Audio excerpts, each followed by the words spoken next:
Have you ever wondered what it would be like to travel around the whole world? Well, my guest today just did that. He dreamed about it, and he decided he was just going to do it. And he made it happen. Monsignor Kazimir Ledzinski is one of the great priests of our diocese and a very, very great friend of mine.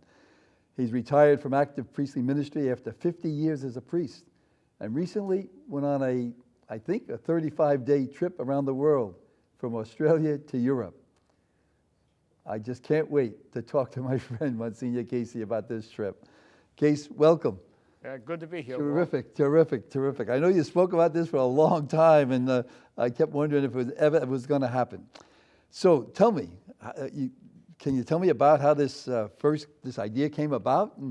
Well, I've always liked to travel. No, I know that. God made a wonderful world. And I said, if God made it, I have to go check it out, you know? So I kept looking at different things. And I planned a trip several years ago, but my knees went. And I have 2 artificial knees now, so I canceled the trip. So while I was planning for retirement, another trip came up. And I said, well, I'm going to go. But really what touched it off, you see this little globe here? That's it. Well, I was on a Catholic Charities board for 2 terms, 9 and 9. And as a farewell gift, they gave me this little globe.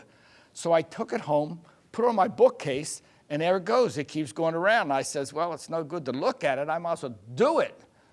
So I saw a trip coming up around the world, and it was a group leaving from California. And I signed up, and off I went. Wow. So you actually flew from here to California to start your trip? Right. We met at Santa Barbara. We had a little lunch. We met all the people. There were 16 people in the group to begin with. What were some of the places that you went to? And were these places you picked, or was this kind of a... it was all picked. All picked for you? Yeah. First place we went to was Australia. It's a long ride. When you go over the timeline, you miss a day right away.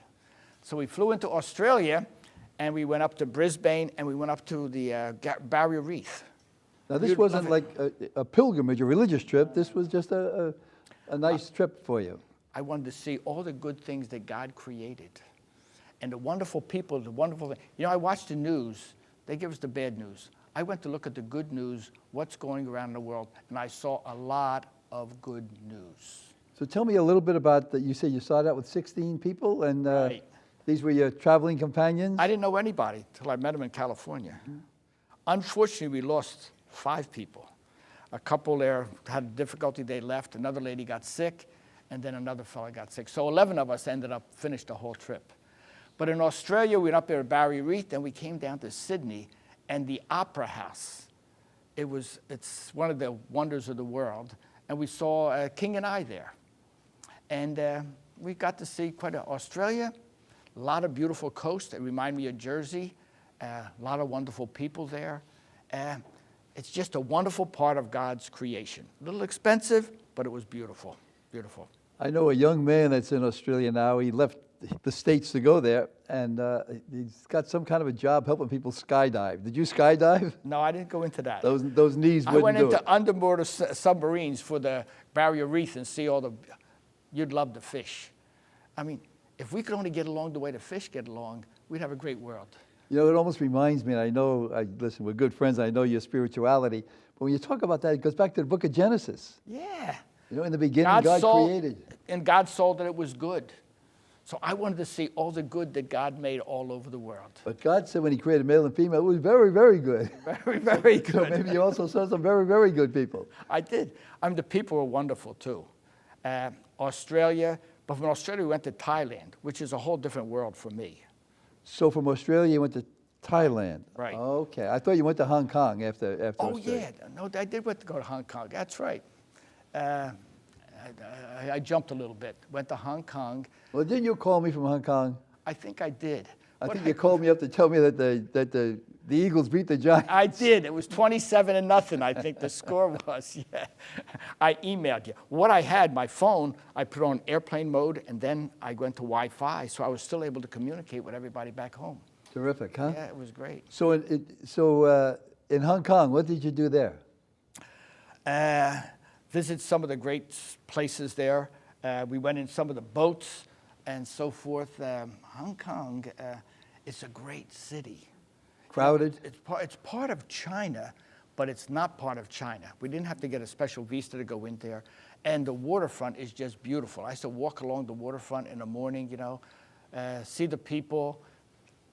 We have a boardwalk. They have a walk along the water, taking pictures, selfies, It was just a beautiful experience, just walk among the people there.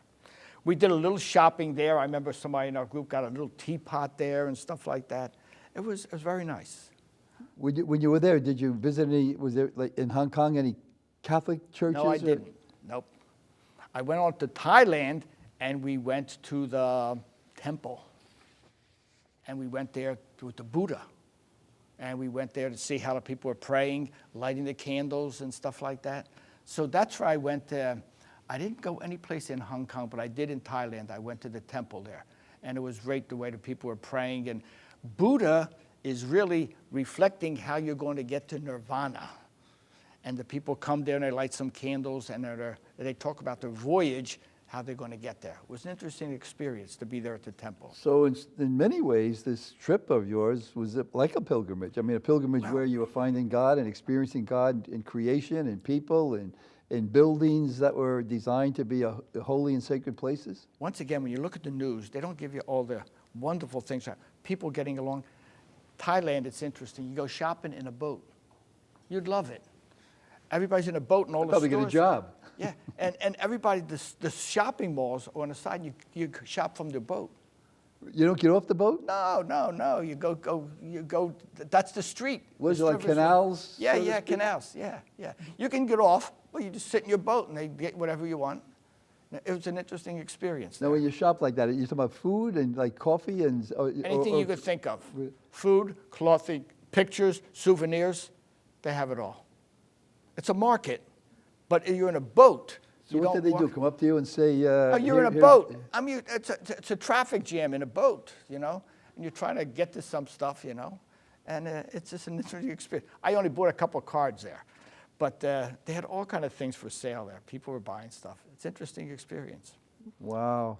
Thailand, where did we go from Thailand? I have a look at my notes. From Thailand, we went to India. Very different country. We went to Old Delhi and we went to New Delhi. In Old Delhi... When you're in India, excuse me, kid, when you're in India, you were north, south? Because part of India is very, very Catholic, isn't it? Oh, yeah, it's Christian. There's a lot of Christian but and I Hindus, think the too. southern part of India is very, very Catholic. We were down in Delhi. And our main point was to go to Delhi and go to Taj Mahal. So we went to the old part of Delhi. I think that's in the southern part of India, in the middle there somewhere. That was an experience. We went through one of these carts, these streets. It's like a jungle, to tell you the truth. It's sort of the poor part. We saw a lot of the poor people. When you said a cart, like you travel like a taxi? The guy was on a bicycle, and you sat in the back, yes. and you ran through the town, But from there, we went to the New Delhi, which was where all the diplomats, and was a very different, nice part of the country there, And then we went to Taj Mahal. I don't know if you know what the Taj Mahal is. It's a love story, the Taj Mahal. I didn't know it until I got there. Tell us about this love story. Well, the guy who was ruling there, I guess he was the Shah or whatever it is in India, he had a wife and she was having their 14th baby, and she was dying. She had to make 3 promises. He would not marry again, not have any more children, and build her a burial place. The Taj Mahal is the burial place. It's beautiful. It's magnificent. Now, was she some kind of a queen or She was his wife. princess? She was the wife, yeah. Okay. She was the sad part of this story is one of his children took the father out and put him in jail. And he put him in the red, it was the Red Fort. The father could see the Taj Mahal, but was not allowed to go there anymore. One of his sons, they had some kind of a rift, and it was a sad part of the story. Almost sounds like an opera put together in real life. Yeah. But the building itself, it's very interesting. Let's see, I have a little picture here. Where's the picture at? I lost the picture. Here's a picture of the group at the Taj Mahal. Oh, this is the whole group in front of the Taj Mahal, huh? Yeah. But you notice the 4 pillars? Yes. They're all going out. So if there was an earthquake, they'd never fall onto the building. They would fall out. Oh, so it's built that way? Yeah. Wow. It's an amazing building. But the love story, I thought, was pretty good. Now tell me, what's it like on the inside of the Taj Mahal? It's all marble. It's just her burial, her tomb there. Is it there? Her tomb is Tomb actually there. And the king, her husband, was also buried there too. Later So the on. son finally let him get buried there. Let him get buried there. Yep. Yep. Yep. Wow. It was an interesting little place. Well, And are let me you tell you, allowed it's, to take it's pictures sort of inside? Oh yeah, you could do it. It's sort of a sacred place. I mean, it's not rowdy things like that, you know. Quiet? People are there quiet, you know, taking some pictures with the building and everything, you know. What kind of a religious experience would they have inside the Taj Mahal? In other words, what There wouldn't faith- be. There wouldn't. It's not a temple or anything like that. So it's there'd just be a no- burial place. Yeah, but everybody's very respectful and so forth. You know, beautiful though. Would the people in the area that would live there go there? I think Would it's they be considered Hindus? one of the wonders of the world. It is. So tourists keep coming there over and over and over again. Yeah. But it's sort of a prayerful atmosphere. You don't like know? candles, or there's No, nothing no, like no that? candles, nothing like that. No, that's right. And there are also two buildings on each side of it. So what had happened after the king built this, the Shah, whoever built this building, he built another building, like a mosque there. So when the guy looked at it, said, it's not symmetrical. You have to build another building. So he built another building to make it symmetrical, but one's the mosque and nothing happens in the other building. Wow. It's crazy. It's, I mean, Incredible. interesting. It's Just interesting. incredible Yeah. experience. But Tell from me, in- when you go in a place like that, Case, inside of yourself, what do you feel? I mean, Well, you feel like the presence of God is in so many different ways? yeah, it's a very respectful place. People are very respectful, you know. India, I don't understand. It seems like they're very poor and they're very rich, you know. So this monument was sort of extravagant, you know. But people sort of reverence it because it was a sacred place for this woman who lost her life bearing her 14th child. Would the people from the area come there like on pilgrimage at all? I really didn't take, I was more interested, I really was more interested in the place than the people there, but I should have been more interested in the people. But there were a mix. A lot of Indian people, a lot of visitors and so forth. This was October, so I don't know if it was high tourist season, but the weather was beautiful and there was a lot of people coming to the place, taking pictures, so forth.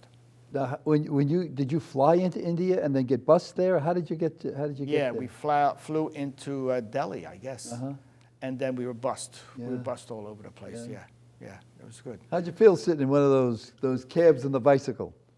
You could do that in New York, you know, if We you went out want. at night one time. We went shopping to some market, I guess, you know. And I really closed my eyes because this guy was going pretty fast. You know? I says, I hope I'm going to get back to the hotel, you know. It's a religious experience. You I pray guess, a little bit. yeah. You begin praying when the guy starts driving, you know. Crowded. Yeah, it was very crowded, yeah. And then from India, where did you go? Oh, we went to a nice place called Abu Dhabi. And Abu Dhabi and, where do we go? Abu Dhabi and Dubai. That's the Arabs. Now, they two different places. Well, it's the Emirates. Emirates are 7 states. Abu Dhabi is the capital, and Dubai is sort of the commercial place. We were there at the hotel. We got bounced because there was a film festival, so we went to Dubai. So they put us at the racetrack. I don't know if I should say this on the Catholic corner, but I celebrated Mass at the racetrack. We had some people wanted to say Mass, and I said Mass there. But the interesting thing, we also went to the mosque. They have the Grand Mosque in Dubai or Abu Dhabi. It's probably the biggest and most beautiful religious place I have ever witnessed. I've been to the Vatican. I've been to St. Patrick's Cathedral, a lot of our cathedrals. To put this in perspective, the first Twin Tower was $7.1 billion. This mosque cost $2.7 billion. You go into the place, you have to take your shoes off. They have a clock for prayer, praise. Certain hours. Oh yeah, they do it 5 times a day. For the Arabs, first of all, you have to praise Allah 5 times a day. You have to give alms. Let's see, they had 5 things they had to do. Give alms, what else did they have to do? Sacrifice for the poor. You have to visit Mecca once. There's one more point, I forgot what it was. But it's sort of a very religious place. I mean, very religious, very religious. The interesting point, it's like 7,000 inside, but they got a foyer. They have 40,000 people there for their holy days. Wow. It's a very, very prayerful, beautiful. The chandeliers must have cost millions of dollars. So I was impressed by the building, but also, matter of fact, some of our women, weren't properly dressed. They would not let them in. Yeah, that's nice. We had to go barefooted and so very reverent. But the building, I have never seen. Was there any prayers going on when you were No, there? not when I was there, no. But they have a clock there. We went through there, and it's different hours. 5 times a day they pray. Do you know, Monsignor, if they were praying, could you join in their prayer? Or? They use their own language. Right, I right, forget of course. and they kneel and so forth, But it was a very prayerful place, I mean, a lot of them looked at it as a museum, but it was the mosque, and they prayed there religiously. Can you It's explain really it a good to little bit, find like- out, about them praying, and then we hear about all the others, the negative stuff that's going on, But there's a lot of people praying there. Yeah. A lot of people praying, yeah.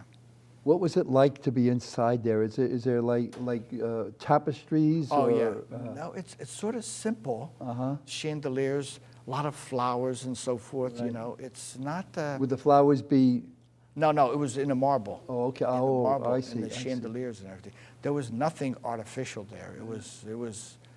It's just a wonderful experience that a place like this would give. The stones and the marble gave praise to God. And Well, all of creation yeah, it is. gives That's how I was praise looking to at it. God in so many different ways. Now, that was in Dubai, you said, I think. Yeah. What's this Abu Dhabi like? Is that Abu Dhabi is the capital. 80% of the people who live in these Emirates live in Abu Dhabi. And the one who heads Abu Dhabi convenes all the other people, and they sort of rule. The interesting part of the Emirates is 10% of the people are citizens. And the rest come from Workers. other places to work? Work, yeah. Interesting. Very interesting. We also went out to the dunes. We went to the dune buggies and so forth, and we rode camels out there. Had to ride on a camel with another person. We did pictures and stuff like that. It's the desert, but it's very... The other interesting thing they don't worry about gas, they worry about water. Yeah. Gas is cheap, water is expensive. But they want this... And they don't waste any water. Oh, no. And, people say, we're afraid. It was sort of peaceful there. Lately in the news, there's been some problems in Abu Dhabi, and they were worried what was going on, but it was very peaceful when I was there. The tallest building in the world is there. They have a marketplace with over 1,000 stores, one shopping mall. And it's pretty wealthy. You can't find it in one of those stores. I guess you just can't find it. It's interesting. They wanted to develop a section for agriculture, growing vegetables, and it didn't materialize. So now they're making it into an arts center, museums and so forth. I'm going to go back in 2017. We're going to go together to check this out in Dubai. 2017. That's when it'll be complete. Wow. Okay. Wow. But from there, we went to Africa. Now that's where you meet God. You'd love it with all the animals. Well, I've been to Africa, but I don't think You I've were met in a whole lot of... No, we went to Kenya, Well, Kenya's more, I think, designed for that kind of the tourism. Serengeti and so forth, yeah. So we went to Kenya, and we went to Nairobi. And in Nairobi, this is what you would understand. We went to an elephant orphanage. An elephant orphanage. Right. Tell me about that. Well, I've never been one. Some of the animals get killed for their ivory, and then the little ones are left orphans. So this group collects the orphans, feeds them, helps them to grow, and prepares them to go into the wild. And if you want to, you can adopt an elephant for $50. You get a certificate. Well, are there like lots of elephants? I mean, there are herds of elephants? There were or- like 20 elephants being fed, and then they bring another herd, and they take good care of these elephants. And the people donate by adopting them. Is it still legal to hunt elephants? Or? No, it's illegal. I was going to say, It's I what thought they it call was illegal. poaching. But they go for the ivory. And it's a sad story. But the other thing I like to mention, when we were in Nairobi, they took us to this little factory that made beads and so forth. The employees were women who had been abused or had children out of wedlock. They had 250 employees, and they made these beads and necklaces. It was really a beautiful place. A lot of our people in a group So, bought these. so they hire them so they can Just- self-sustain themselves Right. and live as They all had jobs. with they all got dignified paid. lives? Yeah. Beautiful. It was a beautiful experience. And the stuff they made was very, very nice. I got a couple little necklaces I bought to some of my family and stuff like that. It was really nice. From there, though, we got on this little pedal jumper and went to let's see, where do we go to? Msgr, which is a reserve. And you go out to the safari to see the animals. I had been down south, we went to, but this time we went right into the animals. And So the animals were like on a preserve, wild, running around, or I was this far from a lion. We'd go in a cart. would you shake hands and Well, I didn't go shake hands with them, you know. But see what you were in happens. a car driving through here? Yeah, right. When you go with your cameras and so forth, they bring you right into the. Were they like regular roads that go through the preserve? No, or they would go right into the rough. right into the rough. Yeah, animals all over. I never saw that many animals I mean, zebras, giraffes, lions. Were they all together, Monsignor? No, all got. Yeah. I mean, they wouldn't hurt each other. These animals were somehow. Well, the one problem, we met some vultures. See, lions go in the night, they get their prey. And they bring it to the little ones so they would feed them during the day. And then the vultures try to get the food. So every now and then you'll see the vultures come down, they'll chase some of the animals away, you know. But all the other animals seem to go away. That's the only ones that sort of were disturbed by the vultures. But all the other animals seem to get along fine, you know. We saw the lions, the elephants were there. I'm trying to think of all the other animals that were there. They call it the Big Five. Hippopotamuses were there. Now, are they fed naturally, or do they actually come and feed them so that they're not hungry enough to go after each other? They usually use the grass. Oh, they eat a lot of grass. And that's what the Serengeti is about. They move, you know, where the grass is at and so forth. Serengeti is a big migration. They go south, the animals, and then they come back. Yeah. The animals were beautiful. God's creatures, you couldn't help but admire the animals there. Now, when you would celebrate prayer or mass, either for yourself or with the people that you were with, tell me what would the experience of seeing so much of creation and different parts of creation kind of affect your prayer life, or affect even your desires to do more? I mean, you would just sit there, for example, look at this, you know, at sunset, for example. I mean, you couldn't help but praise God. As you go look out this wild time, and you see some of the animals sort of receding a little bit. But even during the Mass, it was an interesting experience. While we were there, one of the people on the tour, she was a retired military woman, her father died. While she was on the tour? Yeah, while she was on the tour. And we prayed together for her father and so forth, you know, and she was going to bury him when she got back. You know, he was an older man and stuff like that. But we got together for Mass. We thank God that we were able to experience all these wonderful things that were going on in the world. No, there wasn't war, there was peace, people were getting along, even animals were getting along. We went to one place, they had a fish pond. It wasn't, it was one of the shopping malls, I think, in Dubai or something. The beautiful fish, all of them getting along. There was nobody attacking anyone. I said, why can't we live like the fish? Well, that's like the Old Testament Psalms, right? You know, turn your swords into plowshares. Yeah. And, I mean, you can almost, Yeah. and sometimes you almost wonder, why can't we live this way? Why can't we be brothers and sisters? And even when I was around, I didn't get to watch the news too much on television, you know? I mean, it was so peaceful how people were getting along, shopping. I guess whenever I come to watch the news in the United States, I say, why don't we televise more of this good stuff that's going on in the world? The way people get along, the way animals get along. And we also went to a little village, African people. They came and they sang Christian songs for us. The kids go to school. And it was just beautiful. There was 135 families living in this village. Wow. They lived there the rest of their life. Wow. But they got along. They sold some of their jewelry and stuff like that.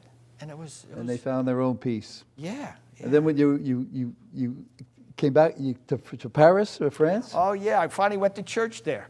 I was going to say you finally went to church. I was going to say, my gosh. Yeah. Went to Montmartre, Uh-huh. Sacré-Cœur, and we lived in a Madeleine section, So I finally went to a religious Catholic church in the Madeleine section. It's in the opera section of Paris. It's a beautiful church. We went there Saturday night, and then we had Mass there and prayed there. All the Catholics, we went together and we prayed there. I didn't celebrate Mass there. I just joined in with the congregation. But it was a beautiful experience there. But also, I think you've been to Montmartre at Sacred Heart Church. They have the exposition. I sat down there in the church for a while, and I just prayed there, thanking God that the opportunity I had to see wonderful part of God's creation. God has made a wonderful world, and the world just talks to you.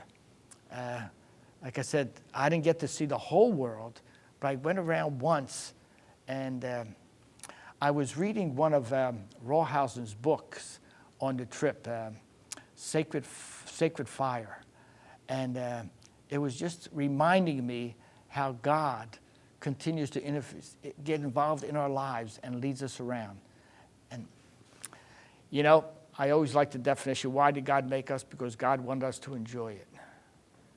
You know, and I had a chance to enjoy God's creation, a lot of wonderful people I met, the ones in the group, met some other people there.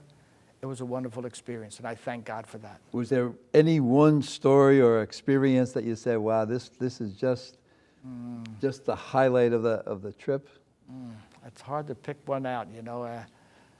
The people that I was with were interesting people, too.